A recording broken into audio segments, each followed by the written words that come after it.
저는 오늘 여러분들과 방금 함께 봉독한 아가서 7장 11절로 13절 말씀을 통해서 내가 내 사랑을 내게 주리라 라는 제목으로 우리 함께 은혜를 나눠보고자 합니다.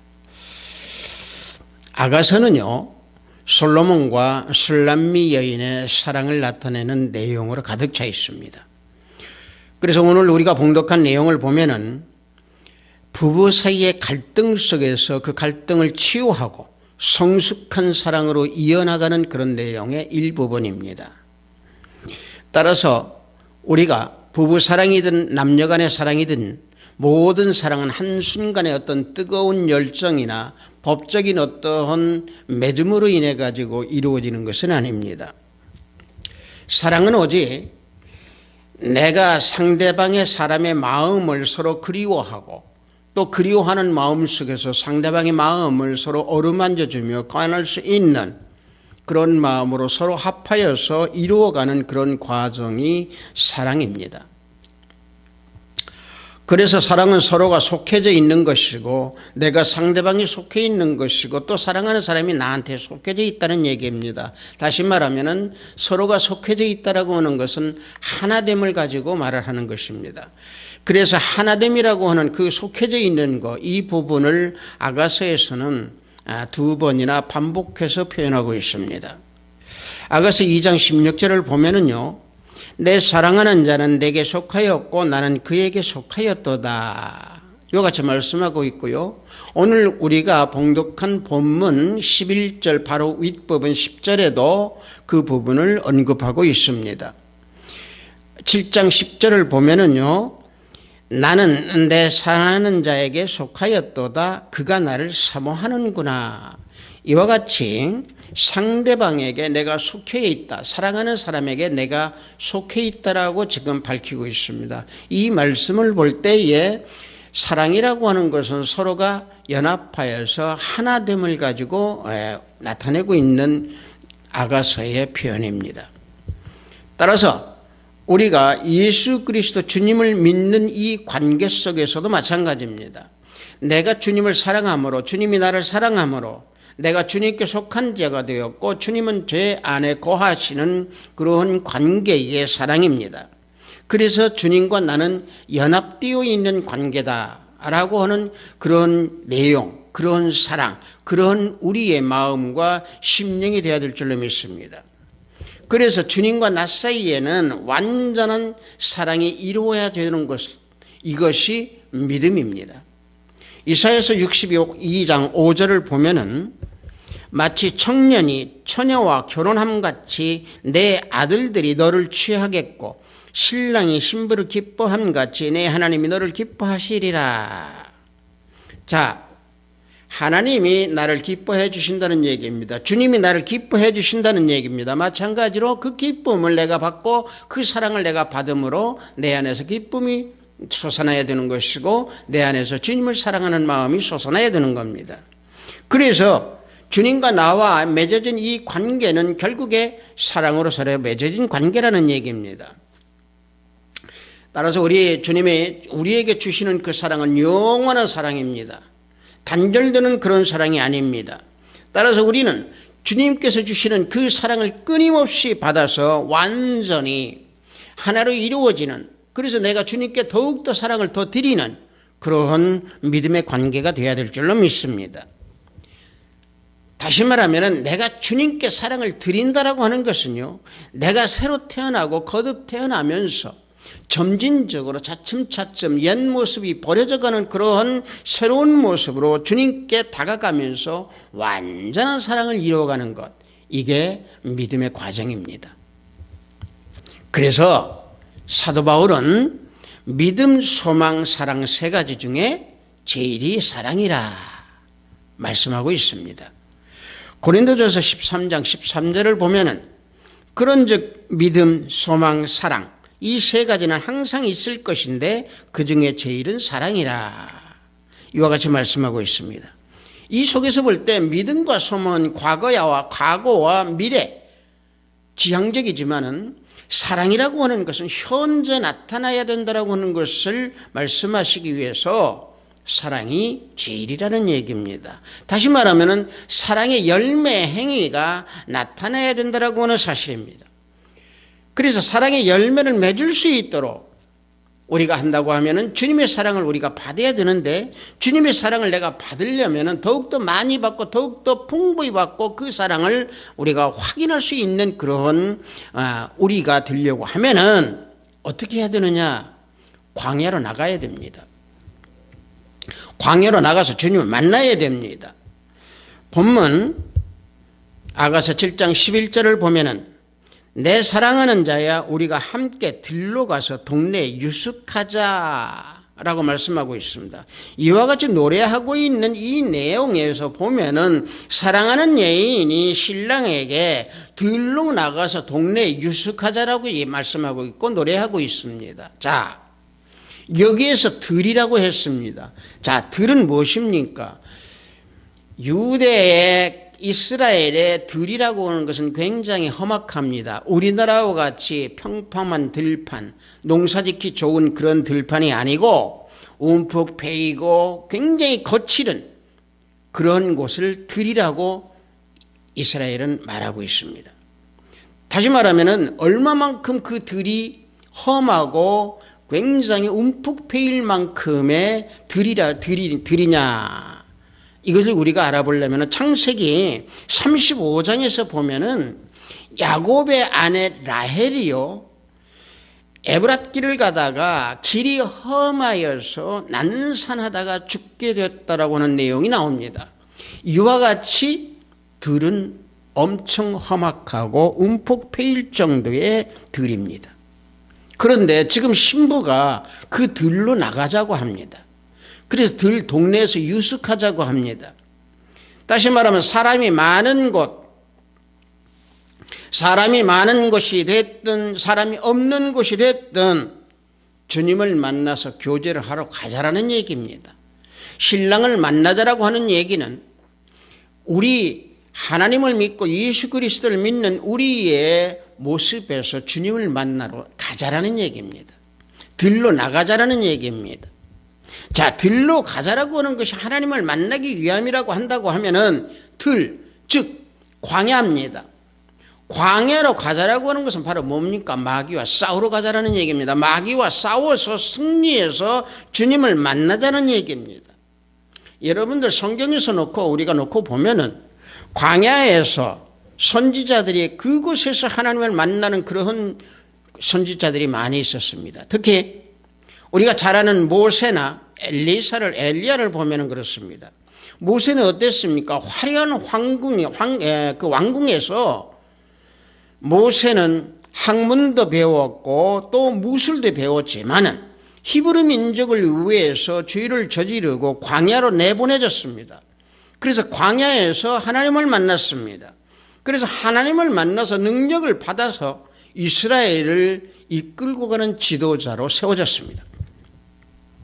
뿐만입니까? 모세는 이스라엘 백성들을 광야로 이끌고 가서 40년 동안을 하나님과 우상을 분별하는 그런 것을 배웠습니다. 또 하나님을 경배하는 것을 배웠습니다. 즉 다시 말하면 이스라엘 백성들은 하나님을 온전히 믿는 방법이 어떤 것이다 라고 하는 것을 광야에서 알게 되었습니다. 선지자 엘리야는 어땠습니까? 선지자 엘리야는요, 바알을 숭배하는 그 바알의 선지자들과 겨루어 가지고 승리했습니다. 그 대결에서 승리한 엘리야는 이세벨이 죽인다라고 하는 그런 말을 듣고 호렙산 광야를 찾아서 40일 동안 걸었습니다. 광야를 걸었습니다. 뙤약볕 아래서 걷고 또 걸었습니다. 그래서 엘리야가 호렙산에 도달했을 때에 그는 굴 속에 숨었습니다. 그때에 하나님께서 엘리야에게 힘을 주셔가지고 엘리야는 사명을 감당할 수 있는 선지자가 되었습니다. 하나님께서는 이와 같이 가만 놓아두지 않으셨습니다. 자, 결국 엘리야도 광야에서 하나님을 만나 새 힘을 얻어서 사명을 감당하는 선지자로 또 바뀌어진 겁니다. 여러분들 구약에서뿐만이 아니라 신약에서 봅시다. 신약에 광야 하면은 제일 먼저 떠오르는 인물이 누굽니까? 세례 요한입니다. 세례 요한은 광야에서 소리를 외쳤습니다. 어떤 소리를 외쳤습니까? 유대 민족의 그 선민의식, 다시 말하면은 우리는 하나님을 믿는다, 믿고 내려왔다, 우리 선조들은 하나님을 믿는다라고는 그 선민의식, 그 부분을 회개하라고 외쳤습니다. 이 시대로 얘기한다고 하면은 모태신앙이라고 자긍하는 사람들의 잘못, 이것을 잘못이라고 회개하라고 외친 세례 요한의 외침이었습니다. 자, 광야에서 이와 같이 외쳤습니다. 자, 그렇다고 하면은 이 사람들 뿐입니까? 우리 주님을 봅시다. 주님도 공생애를 시작하기 전에 광야에서 시험을 받았습니다. 광야에서 40일간 금식 기도를 했습니다. 마귀로부터 시험받은 우리 예수님, 첫째 시험받은 것은 뭡니까? 세상 만나를 준다라고 유혹하는 그 마귀의 시험, 그 마귀의 시험을 물리치셨습니다. 세상의 떡을 의지해서 살라고 하는 마귀의 그 시험에 유혹을 물리치셨습니다. 말씀으로 물리쳤습니다. 신명기 8장 3절의 말씀을 인용해서 물리쳤습니다. 마태복음 4장 4절을 보면은 예수께서 대답하여 이르시되 기록하였으되 사람이 떡으로만 살 것이 아니요 하나님의 입으로부터 나오는 모든 말씀으로 살 것이라 하였느니라. 사탄을 물리쳤습니다. 다시 말하면 쾌락에 의지하는 세상 떡으로 의지하지 말고 오직 말씀으로 의지해서 살아야 된다라고 하면서 사탄 마귀를 물리쳤습니다. 그러자 사탄 마귀가 두 번째 또 시험을 줍니다. 어떤 시험을 주셨습니까? 우리 주님이 받은 시험은 하나님의 섭리가 없다라고 하는 그 내용을 받았습니다. 그래서 모든 일은 내 뜻과 내 생각으로 다 한다고 하면 다 이루어진다라고 하는 것을 사탄 마귀는 슬그머니 유혹을 했습니다. 이때에 예수님께서는 신명기 6장 16절 말씀을 인용하여서 주 너의 하나님을 시험하지 말라 하고 사탄의 말을 물리쳤습니다. 다시 말하면 내 뜻과 내 생각으로 한다라고 하는 것은 하나님의 섭리를 부정한다라는 얘기입니다. 하나님의 뜻을 부정한다라는 얘기입니다. 하나님께 순종하지 말라라는 얘기입니다. 이러한 것을 예수님은 물리쳤습니다. 자, 마지막으로 예수님이 시험받은 것은 뭡니까? 세 번째 시험 당하신 것은 천국 만국을 다 준다고 하는 유혹입니다. 이 유혹은 뭡니까? 자, 세상 물질에 의존하라는 얘기입니다. 세상 물질에 의존해서 살면 모든 것이 다 이루어진다라고 하는 겁니다. 이러한 유혹을 예수님은 물리쳤습니다. 신명기 6장 13절 말로 물리쳤습니다. 주 너의 하나님께 경배하고 다만 그를 섬기라 하였느니라 말씀으로 물리쳤습니다. 자, 여러분들 이 말씀에서 우리가 놓고 볼 때 우리가 생각나는 부분이 있습니다.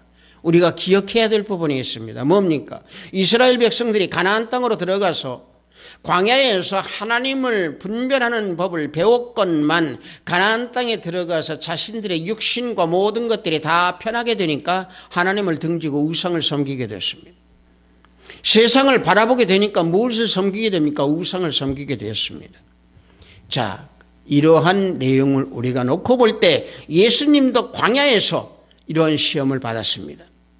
마찬가지입니다. 이와 같이 우리는 광야에 나가서 우리가 주님을 만나고 예수님을 만나서 참된 신앙인으로서 우리는 살아가야 되는 것이고 우리는 주님을 만나서 주님의 사랑을 받아서 그 사랑으로 광야에서 승리를 해야 된다라고 하는 사실입니다. 자, 그렇다고 하면은 목사님, 우리가 그럼 광야로 나가야 된다라고 하면 우리의 광야는 어딥니까?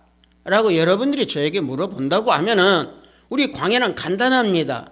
우리 광야는요, 나 스스로 어떤 때는 외로움을 겪을 때가 있을 겁니다. 이게 광야입니다. 또 외로움만 겪을 뿐이겠습니까? 우리가 어느 때는 일상적인 생활 속에서 예수님을 잃어버리고 있을 때가 있습니다. 이게 광야입니다.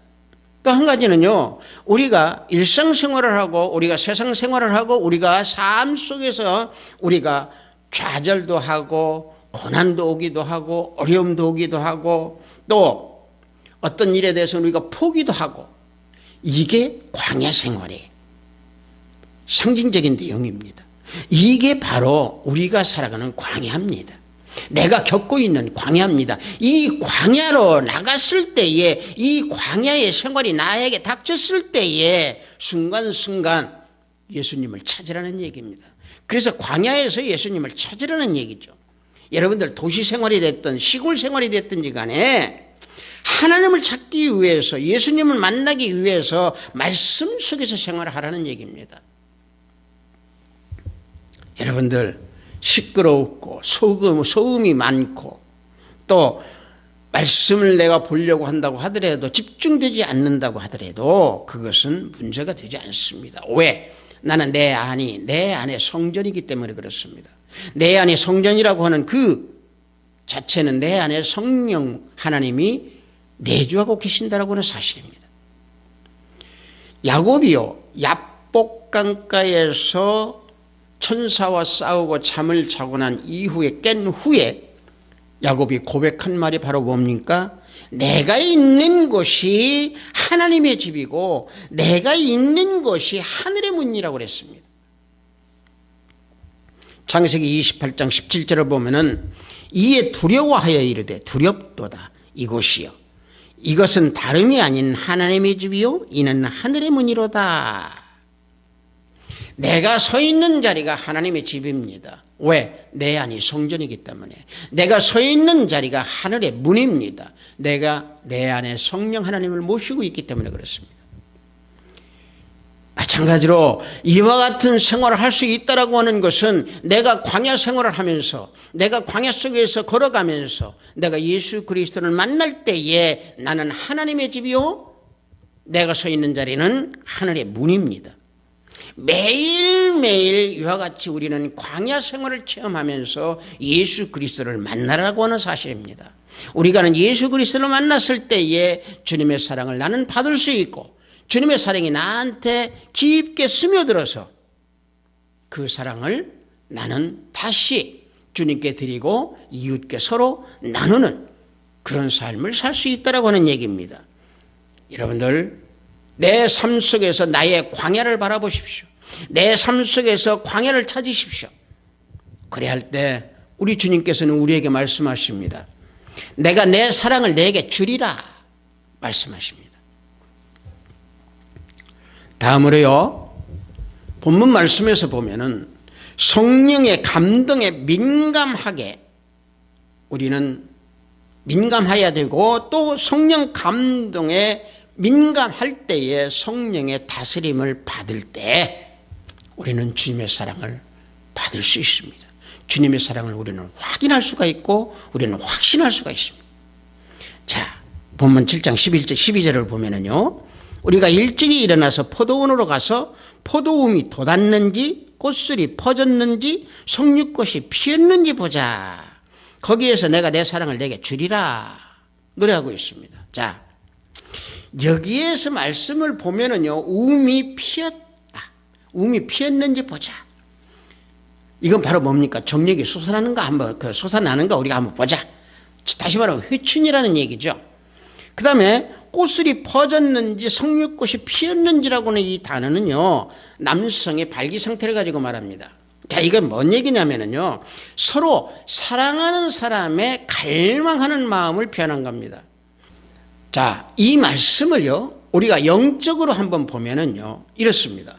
자, 움이 돋았다, 움이 돋고라고 하는 것은 성령의 감화입니다. 또 꽃술이 퍼졌는지, 꽃술이 퍼졌다라고 하는 것은 성령의 감동입니다. 자, 그런가 하면은 성육꽃이 피었는지 그랬습니다. 이것은 성령 충만입니다. 자, 다시 말하면 성령의 감화, 감동, 충만입니다. 다시 말하면 이것을 우리가 보자라고 하는 것은 성령에 민감하라는 얘기입니다. 성령의 음성에 민감하라는 얘기입니다. 사랑의 언어가 실종된 이 시대에 사랑의 언어가 나한테서 없어진 그 내 모습들을 볼 때에 우리는 성령에 민감하지 못한 그런 삶을 살고 있다라고 하는 것을 우리는 한 번쯤 성찰해 볼 필요가 있다라고 하는 사실입니다. 그래서 성령에 민감하라는 얘기입니다. 광야에서 생활하는 순간순간에 우리는 성령에 민감하라는 얘기입니다. 성령 감동에 민감하다라고 하는 것은 바로 뭡니까? 성령의 다스림을 받으라는 얘기입니다. 따라서 성령 음성에 민감하다라는 얘기는요, 우리가 성령의 음성을 듣는데 성령이 우리에게 주시는 그 음성은 육신의 음성이 아닙니다. 영의 음성입니다. 그 영의 음성에 우리는 민감해야 한다는 얘기입니다.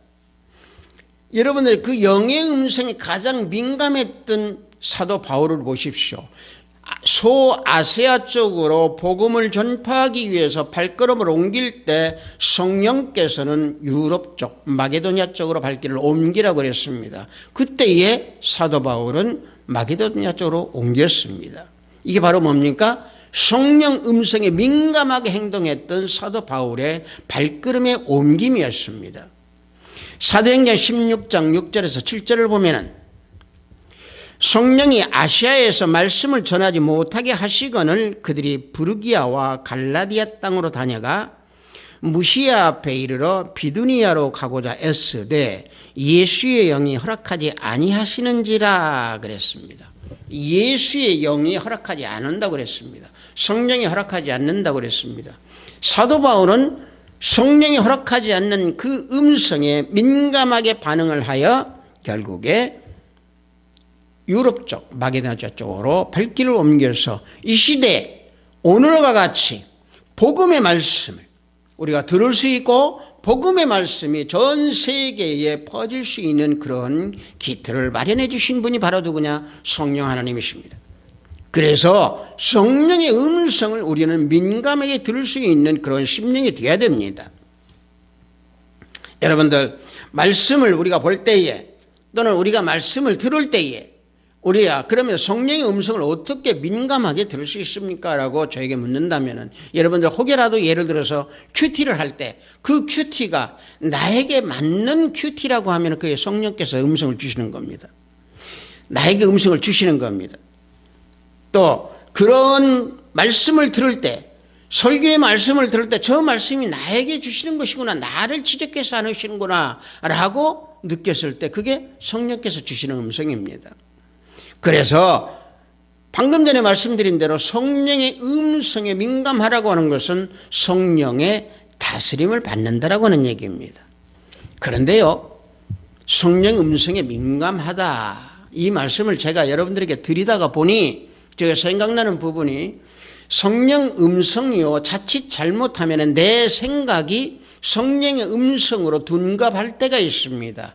영 분별이 제대로 서 있지 않으면은 내 생각이 성령 음성으로 착각될 때가 있습니다. 여러분들 우리가 요나서를 봅시다. 요나서를 보면은 요나가요 하나님께서 어디로 가라고 그랬습니까? 니느웨로 가라고 그랬는데 요나는 어디로 갑니까? 다시스로 갑니다. 다시스로 가려고 욥바로 내려갑니다. 자, 욥바로 내려가 보니 항구에 배가 있었습니다. 다시스로 가는 배가 있었습니다. 마침 그 상태를 놓고 봤을 때 요나는 이게 성령께서 나에게 가라고 하는 발길인가 보다 생각했을 겁니다.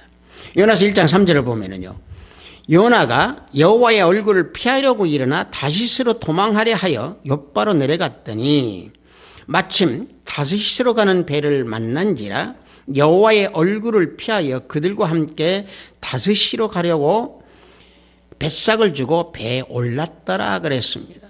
자, 다시스로 가는 그 배가 있었습니다. 좀 전에 말씀드린 대로 다시스로 가려고 딱 왔는데 배가 있다고 보니까 자기 생각이 성령의 생각으로 착각한 겁니다. 그래서 배를 탔습니다. 그 결과는 어떻게 됐습니까? 물고기 뱃속에 3일 동안 같이 있었습니다. 자, 우리가 영 분별이 없으면은 요나와 같이 이러한 우리가 영적 실수를 하게 됩니다. 따라서 좀 전에 말씀드린 대로 이 시대에는 소리가 난무하는 시대입니다. 나만 주장하는 시대입니다. 내 목소리가 옳다고 주장하는 시대입니다. 남의 말은 듣지 않습니다.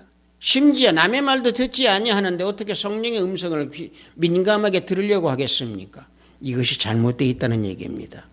다시 말하면 요즘과 같이 우리가 내 욕심만 채우려고, 내 정욕만 채우려고, 내 모든 거에 이기주의적인 것만 다 채우려고 하는 이 시대에 우리가 성령에 민감할 때에 진정한 하나님의 자녀, 진정한 그리스도인으로서 주님께 기쁨을 드릴 수 있고 주님이 나에게 주시는 그 사랑을 확신할 수가 있다라고 하는 사실입니다. 방금 전에 말씀드린 대로 이 시대에 소란스럽고 많은 말들이 난무하고 있고 거짓이 난무하고 있고 또 진실이 난무하고 있는 이런 시대에 우리는 내 마음을 할례를 하지 아니하면은 그 속에서 우리는 휩쓸릴 수밖에 없습니다. 그래서 우리는 마음에 할례를 해서 성령에 민감한 그런 하나님의 자녀가 되어야 될 줄로 믿습니다.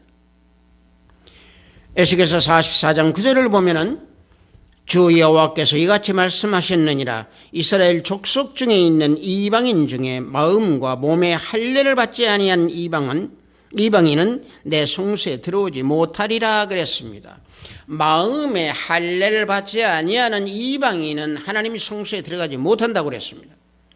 자, 마음에 할례를 해야 된다라고 하는 사실이죠. 마음에 할례를 한 사람은 성령 음성에 민감할 수밖에 없습니다. 성령 음성에 민감하다라고 하는 것은 다시 말하면 내가 성령 하나님의 다스림을 받고 살아간다라고 하는 것을 입증하는 그런 삶의 모습이 되는 것입니다. 그래서 성령에 민감한 그런 삶을 살아가면서 주님께서 주시는 그 사랑을 받아가지고 참된 그런 신앙인의 모습이 되어야 될 줄로 믿습니다. 하비트 사이버교회 형제자매 여러분들, 예수님께서는요 어두운 이 세상을 살아가는 우리 모두에게 오순절 성령 강림으로 우리에게 성령을 보내주셨습니다. 성령으로 살아가도록 성령 하나님께서 내 안에 내주하시도록 보내주셨습니다. 따라서 내 안에 계시는 성령 하나님께서 내가 광야 생활을 체험하고 나가고 예수님을 만나러 나갔을 때에, 예수님을 만나러 내가 광야 생활을 할 때에 우리는 성령의 민감함을 체험하면서 승리하는 우리 모두가 되어야 될 줄로 믿습니다. 아비트 사이버교회 성도 여러분들, 주님께서 주시는 사랑을 받으십시오. 주님께서 주시는 사랑을 확신하십시오. 주님께서 보내주신 성령에 민감하십시오. 우리들을 위해서 쌓아두신 그 사랑을 우리들을 위해서 보내주신 그 사랑을 우리는 받아서 축복을 받는 그런 하나님의 자녀로 살아가는 발걸음마다 세상에서 승리하는 우리 하비스트 사이버교회 형제자매 여러분들이 되기를 예수 그리스도의 이름으로 축복합니다. 잠시 기도합니다. 아버지 하나님, 내가 내게 사랑을 주리라 라는 제목으로 은혜를 나눴습니다.